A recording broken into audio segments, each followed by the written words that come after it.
अगर मैं तुम्हारी जगह होती तो मुराद पर भरोसा नहीं करती। ये क्यों कह रही हैं? तुम्हारे प्यारे मुराद भाई की सबसे पसंदीदा आदत ये है कि वो अपनी सारी जिम्मेदारियों से भागता रहता है जितना हो सके, खास तौर पर जब लोग उसकी जिम्मेदारी बने। वैसे वो बहुत अच्छा इंसान है, मगर वो मुश्किलात का सामना नहीं कर सकता। जैसे ही उसके सामने कोई मुश्किल आती है वो वहाँ से ऐसे भागता है जैसे उसका कोई ताल्लुक ही ना हो।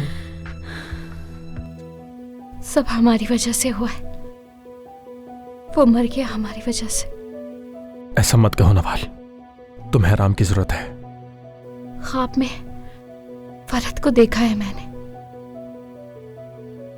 डेज़ी की बात कर रहा था वो।